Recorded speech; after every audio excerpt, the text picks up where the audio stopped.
ഇന്നത്തെ ദിവസം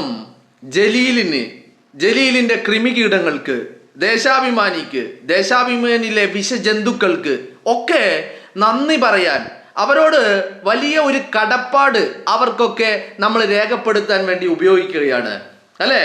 വയനാട്ടിൽ ഇന്നത്തെ ദിവസം ലീഗ് നിർമ്മിച്ചു നൽകിയ വീടുകളിൽ 51 കുടുംബങ്ങൾ കയറി താമസം ആരംഭിച്ചു കഴിഞ്ഞു. ഇന്ന് രാവിലത്തോടുകൂടി വൈകുന്നേരം ഈ കുടുംബങ്ങൾ എല്ലാവരും ചേർന്നിട്ട് തങ്ങൾക്ക് എല്ലാ സൗകര്യങ്ങളും ഒരുക്കി തന്ന ലീഗുകാർക്ക്, തങ്ങളുടെ കുടുംബങ്ങൾക്ക്, തങ്ങളുടെ അയൽവാസികൾക്ക്, തങ്ങളുടെ ബന്ധുക്കൾക്കൊക്കെ ഒരു വിരുന്ന് നൽകുന്നുണ്ട്. അപ്പോ ഇങ്ങനെ ഒരു പ്രവൃത്തിയിലേക്ക് ലീഗിനെ എത്തിച്ചത് ഈ ജലീലാണ്, ഈ എരപ്പൻ ജലീലാണ്. അതുപോലെ ഇങ്ങനെ ലീഗിനെ ഈ ഇത്രയും ഒരു കടുത്ത തീരുമാനത്തിലേക്ക് ലീഗിനെ എത്തിച്ചത് ദേശാഭിമാനിക്കാരനാണ്, കൃമികീടങ്ങളാണ് അല്ലേ?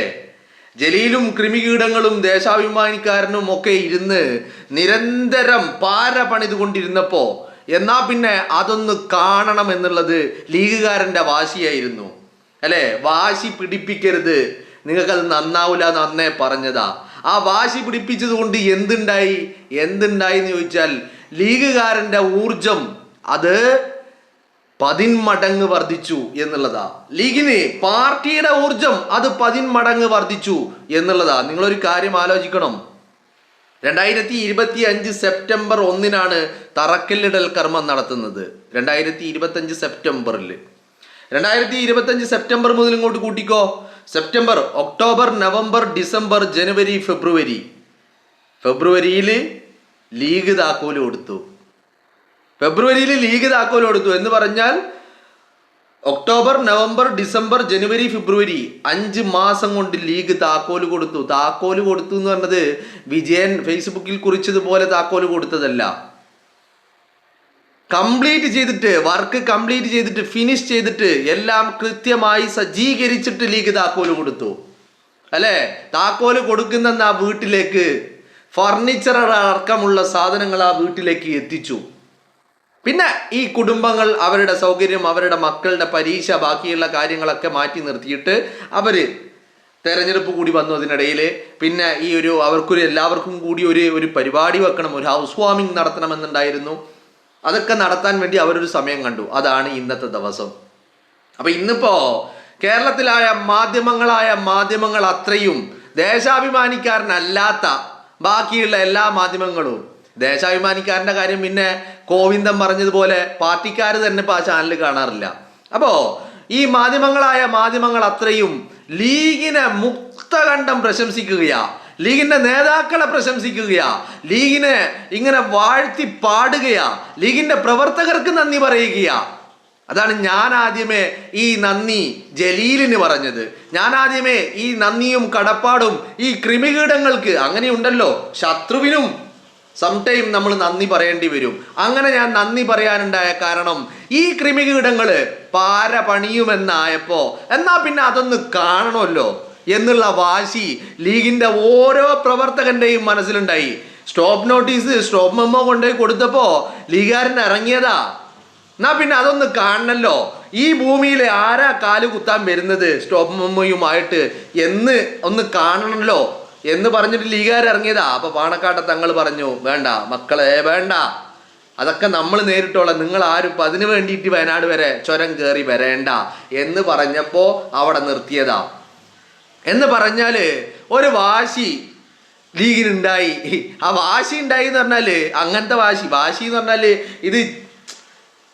ഇത് 10 ദിവസം മുമ്പ് ഇത് തീർത്തിട്ട് 4 വർത്താനം ഇവനോടൊക്കെ പറയണം എന്നുള്ളത്. അല്ലെങ്കിൽ നിങ്ങളൊന്ന് ആലോചിച്ച് നോക്ക്, ഞാൻ ആ എരപ്പൻ ജലീലിന്റെ വർത്താനം ഇപ്പൊ കുറച്ച് നേരത്തെ കൂടി കാണുമായിരുന്നു. ലീഗ് ചതിച്ചു, ലീഗ് വഞ്ചിച്ചു, ലീഗ് പറ്റിച്ചു. എടാ ജലീലെ, വൈകുന്നേരം വേണമെങ്കിൽ വന്നാ അവിടെ ഉള്ളത് നക്കിയിട്ട് പോകാം. വരുന്നുണ്ടോ വയനാട്ടിക്ക്? ഇപ്പൊ വിട്ടാൽ മതി തവനൂരിന്ന്, വൈകുന്നേരം ആകുമ്പോഴേക്കും അവിടെ എത്താം. വരുന്നുണ്ടോ? എന്നാല് ബിരിയാണി കഴിച്ചിട്ട് പോകാം, അത്രേ പറയുന്നുള്ളൂ. എന്താണെങ്കിലും മനസ്സങ്ങോട്ട് നിറയുകയാണ് സുഹൃത്തുക്കളെ, മനസ്സ് വല്ലാതെ അങ്ങ് നിറയുകയാ. കാരണം എന്താ, ഈ പാർട്ടി ഒരു വലിയ ടാസ്ക് അങ്ങ് ഏറ്റെടുത്തു. ആ വലിയ ടാസ്ക് പാർട്ടി ഏറ്റെടുക്കുന്നു. പാർട്ടി അത് വളരെ ഭംഗിയായിക്കൊണ്ട് അത് കൃത്യമായിട്ട് നിർവഹിച്ച് പൂർത്തീകരിച്ച് ഈ സാധാരണക്കാരായ ജനങ്ങൾ അവിടെ കയറി താമസിച്ച്, അങ്ങനെയാണല്ലോ നമ്മളൊരു ഒരു ഒരു ഒരു കാര്യം ചെയ്യുമ്പോൾ അതിൻ്റെ ഒരു റിസൾട്ട് കാണുമ്പോഴാണല്ലോ നമുക്ക് കൂടുതൽ. ഇപ്പോൾ അന്ന് താക്കോല് 28-ന് കൊടുത്തു, രേഖകൾ കൊടുത്തു, വീട് അവരുടെ പേരിൽ എഴുതി കൊടുത്തു. അന്നൊന്നും ഇല്ലാത്തതിനേക്കാൾ വലിയ ഒരു സാറ്റിസ്ഫാക്ഷൻ ഇന്നുണ്ട്. കാരണം ഇത് കിട്ടിയ ഗുണഭോക്താക്കൾ ആ വീടുകളിൽ ഇന്ന് മുതൽ താമസം കഴിഞ്ഞ് ഇപ്പം ഇന്നലെ മെഞ്ഞാന്നൊക്കെ ആയിട്ട് പല കുടുംബങ്ങളും താമസിച്ചു. പക്ഷെ ഇന്നത്തോടു കൂടി 51 വീടുകളും സജീവമാകുകയാണ്, താമസം തുടങ്ങുകയാണ്.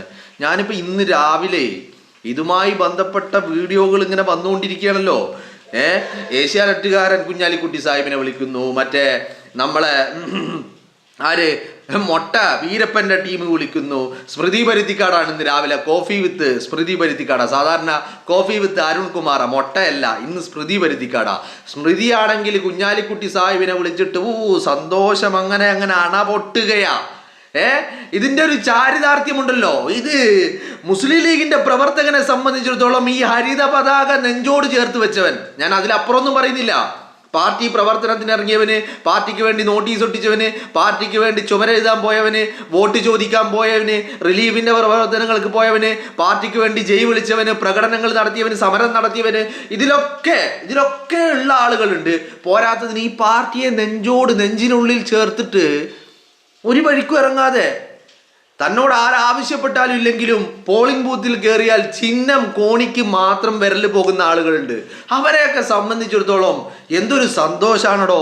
ഇന്നിപ്പോൾ ഞാനിങ്ങനെ ഞാനിപ്പോൾ ഇത് എല്ലാം നിങ്ങളുമായിട്ട് പങ്കുവെക്കണം എന്ന് കരുതിയാൽ സമയം വലിയ പ്രശ്നമാണ്. അതിനിടയിലാണെങ്കിലോ ഇന്നിപ്പോൾ രാവിലെ എൻ്റെ വീട്ടിൽ രാവിലെ 8 മണിക്ക് കറണ്ട് പോയതാ. കറണ്ട് രാവിലെ പോയിട്ട് ഇപ്പം ഞാൻ സംസാരിക്കാൻ തുടങ്ങുന്നതിൻ്റെ സെക്കൻഡുകൾക്ക് മുമ്പാണ് വന്നത്. മനസ്സിലായില്ലേ? അപ്പോൾ അങ്ങനെ ഒരു പ്രശ്നം, സമയത്തിന്റെ പ്രശ്നം, ഇതൊക്കെ നിങ്ങളുമായിട്ട് പങ്കുവെക്കണമെന്ന് വലിയ ആഗ്രഹമുണ്ട്.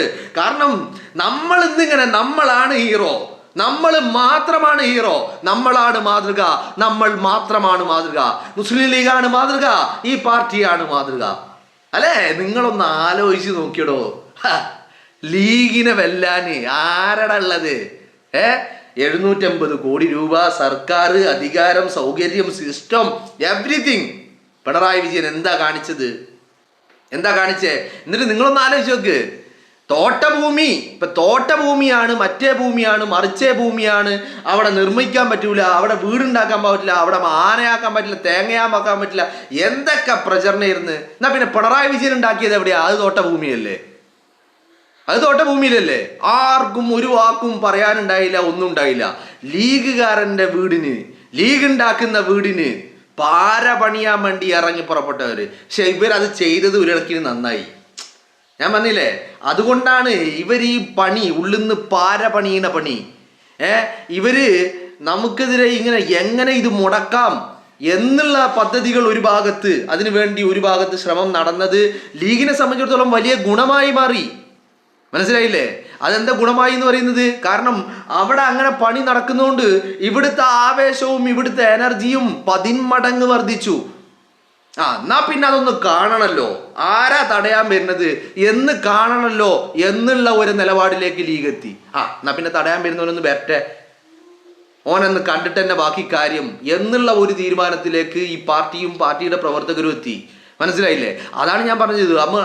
അത് അവിടെ അങ്ങനെ ഒരു പണി, ഈ പ്രൊജക്റ്റിനെ തകർക്കാൻ വേണ്ടി ഒരു ഭാഗത്ത് പണിയെടുക്കുന്നത് കൊണ്ട് അതൊരു വലിയ ഊർജമായി മാറി. അതുകൊണ്ടാണ് ഇപ്പോൾ നമ്മൾ സെപ്റ്റംബർ 1 തുടങ്ങി, സെപ്റ്റംബർ, ഒക്ടോബർ, നവംബർ, ഡിസംബർ, ജനുവരി, ഫെബ്രുവരി ടീം പരിപാടി തീർത്തു അല്ലേ? അപ്പോൾ അത് അങ്ങനെ തീർക്കാൻ കഴിഞ്ഞത് എന്തുകൊണ്ടോ? അവിടെ ഒരുത്തം പണിയുന്നുണ്ട്, എന്നാ പിന്നെ അവനൊന്ന് കാണണല്ലോ. നമുക്കെങ്ങനെയാ, നമ്മൾ ഈ ചിലക്കുന്ന പരിപാടി നമുക്കില്ലല്ലോ. പേപ്പട്ടികൾ കുരക്കും പോലെ നമുക്കതിനനുസരിച്ച് കുരക്കാൻ നമ്മുടെ സംസ്കാരം അതിന് സമ്മതിക്കൂലല്ലോ. അതുകൊണ്ട് നമ്മൾ എന്ത് ചെയ്തു? പ്രവൃത്തിയിലൂടെ കാണിക്കാം. ലീഗ് അത് കാണിച്ചു. ഇന്ന് നിങ്ങളും നോക്കിയേ, ഇപ്പോൾ ഈ ആളുകളൊക്കെ ഇപ്പൊ ലീഗ് 105 വീടും നിർമ്മിച്ച് നൽകുന്ന ആളുകള് സർക്കാരിന്റെ പട്ടികയിലുണ്ടായ ആളുകളാ. ഞങ്ങൾക്ക് സർക്കാരിൻ്റെത് വേണ്ട, ഞങ്ങൾക്ക് ലീഗിൻ്റെത് മതി എന്ന് അവരെടുത്ത തീരുമാനം കൊണ്ട് എന്താ ഉണ്ടായത്? ആ പാവങ്ങൾക്ക് സ്മൃതിയൊക്കെ ഇന്നിങ്ങനെ അങ്ങനെ വർണ്ണിക്കുക. എന്ന് പറഞ്ഞാല് അവിടെ ഇട്ട ഓരോ കല്ലിനും ഓരോ ചെടിയും അവിടുത്തെ പൈപ്പും ടാപ്പും ലൈറ്റും വരെ എണ്ണി നോക്കിയിട്ടാണ് സ്മൃതി പരുത്തിക്കാടൊക്കെ ഇന്ന് രാവിലെ മോർണിംഗ് ഷോയിൽ വന്നിട്ട് സംസാരിക്കുന്നത്. സ്മൃതി പരുത്തിക്കാട് ഒരു ലിസ്റ്റ് എടുത്തിട്ട് ഇങ്ങനെ വായിക്കുക. കല്ലിട്ടു, ലൈറ്റ് ഇട്ടു, ബൾബ് ഇട്ടു, തലയിണ വെച്ചു, ബെഡ് വെച്ചു, പില്ലോ കവർ വെച്ചു, ബെഡ്ഷീറ്റ് വെച്ചു, ബക്കറ്റ്, പ്ലേറ്റ്, ഗ്ലാസ് എന്ന് പറഞ്ഞിട്ട് ഇങ്ങനെ ഇങ്ങനെ ഇങ്ങനെ ഇങ്ങനെ എണ്ണി എണ്ണി എണ്ണി എണ്ണി എടുക്കുക. അപ്പോ ഞാനിങ്ങനെ വിചാരിക്കുക, ഇനിയിപ്പോ ലീഗിന്റെ സംസ്ഥാന പ്രസിഡന്റ് എങ്ങാനും ആയോ, അല്ലെങ്കിൽ സംസ്ഥാന കമ്മിറ്റിയിൽ അംഗമായോ ഈ പറയുന്ന സ്മൃതി പരുത്തിക്കാട് എന്ന്? ഇല്ലില്ല, നോക്കുമ്പോ നല്ല ഒന്നാന്തര സഖാവന്യാ. പക്ഷെ ഇത് പറയാതിരിക്കാൻ പറ്റേണ്ട ആരെക്കൊണ്ടെങ്കിലും, കാരണം ഇത് കാണുമ്പോ ആരാണെങ്കിലും മനം നിറഞ്ഞു പോകുക. അമ്മാതിരി സെറ്റപ്പ്, എന്താ ഒരു സെറ്റപ്പ്. പോരാത്തതിന് ആ അടുക്കള കൂടിയൊക്കെ ഇനിയിപ്പോൾ കബോർഡൊക്കെ വന്ന് അതൊക്കെ സെറ്റായി, മറ്റേ എല്ലാം അങ്ങ് സെറ്റായി, കർട്ടനൊക്കെ കൂടി അങ്ങ് ഇട്ടതോട് കൂടി പിന്നെ പറയണ്ട ഭംഗി എന്ന് പറഞ്ഞത്. എൻ്റെ പൊന്നുമക്കളെ, ഇപ്പം ഞാനും നിങ്ങളൊക്കെ നമുക്ക് വേണ്ടി ഒരു വീട് വെക്കുകയാണെങ്കിൽ നമ്മൾ എത്രത്തോളം ഭംഗിയാക്കാൻ ശ്രമിക്കും? അതിനേക്കാളൊക്കെ എത്രയോ ഇരട്ടി. അതിൻ്റെ ഒരു ഭംഗിയൊന്ന് വേറെ. അപ്പം ഞാൻ അതാണ് ആദ്യമേ പറഞ്ഞത്, ഈ കടുന്നൽ കൂട്ടങ്ങൾ, ഈ കൃമികീടങ്ങൾ, KT ജലീൽ എന്ന് പറയുന്ന എരപ്പൻ, എരപ്പൻ്റെ വാക്ക് ആ കാതുകളിൽ ഇങ്ങനെ മുഴങ്ങുന്നേ. ആ എരപ്പൻ എൻ്റെ കയ്യിൽ കിട്ടിയാൽ ഞാൻ എൻ്റെ വണ്ടിക്ക് എണ്ണ അടിച്ചിട്ട് എരപ്പനെ ഒന്ന് വയനാട് വരെ കൊണ്ടുപോകുകയായിരുന്നു. ഇത് കാണടാ, ഇത് കണ്ണ് തുറന്ന് കാണടാ, ഇത് കണ്ടിട്ട് പോയാൽ മതി. കണ്ടിട്ട് മാത്രമല്ല, അവിടുന്ന് വൈകുന്നേരം ബിരിയാണി നക്കിയിട്ട് പോയാൽ മതി എന്ന് പറഞ്ഞിട്ട് അവിടം വരെ കൊണ്ടുപോകുകയായിരുന്നു. മനസ്സിലായില്ലേ? അപ്പോ അതോ എന്തൊരു ഭംഗിയാണെന്നറിയാമോ ഇതിനപ്പുറം. അതായി അപ്പൊ നമ്മള് ആ കൂട്ടത്തില് ഇതിന് നമുക്ക് ഊർജം ഉണ്ടായിരുന്നു, നമുക്ക് മനസാന്നിധ്യം ഉണ്ടായിരുന്നു, ആത്മാർത്ഥത ഉണ്ടായിരുന്നു, എല്ലാം ഉണ്ടായിരുന്നു. പക്ഷേ ഇവറ്റുകള് ഉള്ളിൽ നിന്നിട്ട് പണിഞ്ഞപ്പോ, ഇവര് പിന്നിൽ നിന്ന് കുത്താൻ ശ്രമിച്ചപ്പോ, ഇതിന് മുടക്കാൻ ശ്രമിച്ചപ്പോ, ഇതിന് തടസ്സങ്ങൾ ഉണ്ടാക്കാൻ ശ്രമിച്ചപ്പോ ഈ എനർജി 10 മടങ്ങായി വർദ്ധിച്ചു. എന്നാ പിന്നെ അതൊന്ന് കാണണല്ലോ, ആരാ തടയണത് എന്നുള്ള ഒരു വാശി. ആ വാശി, അതിനാണ് ഞാൻ ഈ വറ്റകൾക്ക് നന്ദി പറഞ്ഞത്. അപ്പോൾ വളരെ വളരെ ഭംഗിയായി. ഒന്നും പറയണ്ട, കുഞ്ഞാലിക്കുട്ടി സാഹിബിന് ഇന്ന് രാവിലെ ഇരിക്കാൻ നേരമില്ല. ഏഷ്യാനെറ്റിൽ നിന്ന് വിളിക്കുന്നു, ബേക്കിൽ തന്നെ ഇപ്പുറത്ത് റിപ്പോർട്ടർ വിളിക്കുന്നു, 24 വിളിക്കുന്നു, മീഡിയ 1 വിളിക്കുന്നു, മനോരമ ന്യൂസ് വിളിക്കുന്നു. എല്ലാവരും വിളിച്ചതിൻ്റെ മേലെ വിളിക്കുന്നു, വിളിച്ചോണ്ട് വിളിക്കും. കുഞ്ഞാലിക്കുട്ടി സാഹിബ് എന്താ പറയേണ്ടത്? എല്ലാവരോടും ഒന്ന് തന്നെ പറയാൻ പറ്റുമോ? അതും പറ്റൂല. പിന്നെ അത് കുഞ്ഞാലിക്കുട്ടി സാഹിബ് ആയതുകൊണ്ട് മൂപ്പർക്ക് പിന്നെ ഇതൊന്നൊരു പുത്തിരിയല്ലല്ലോ. മൂപ്പര് ഇപ്പം രാവിലെ മുതൽ വൈകുന്നേരം വരെ വേണമെങ്കിൽ പറഞ്ഞുകൊണ്ടിരിക്കും. അത് വേറെ കാര്യമോ, അത് അങ്ങോട്ട് ഞാനിപ്പോൾ ഇതിങ്ങനെ മാറി മാറി പോവാണ്. കാരണം എൻ്റെ പൊന്നുമക്കൾ, അത് കാണുമ്പോൾ കണ്ണ് നിറയാണ്. അതിലൊരു കൂട്ടത്തിലൊരു ചെങ്ങായി പറഞ്ഞൊരു വാക്കുണ്ട്, നമ്മളെ മനസ്സിങ്ങനെ പെടപെടാന്ന് അടിക്കും നമുക്ക്. ആ സമയം അത് കേൾക്കുമ്പോൾ അത്രമാത്രം നമ്മളെ കണ്ണ് നിറഞ്ഞു പോകുന്ന വാക്കുകൾ. അവിടെയാണ് പാർട്ടി, അവിടെയാണ് പ്രസ്ഥാനം. എൻ്റെ പാർട്ടി, എൻ്റെ പ്രസ്ഥാനം, അല്ലാതെ മറ്റാരുണ്ട്? ആരുമില്ല. അത് തന്നെയാണ് സത്യാവസ്ഥ എന്ന് പറയുന്നത്. അപ്പോൾ ഈ കൃമികീടങ്ങൾ നമ്മളെ ഒന്നിട്ട് ഇളക്കാൻ നോക്കി എന്താക്കി, ലീഗ് അങ്ങോട്ട് ചൊറിഞ്ഞ് മാന്തി കുരു അങ്ങോട്ട് പൊട്ടിച്ചു കൊടുത്തു എന്നുള്ളതാണ് മനസ്സിലാക്കാൻ സാധിക്കുന്നത്.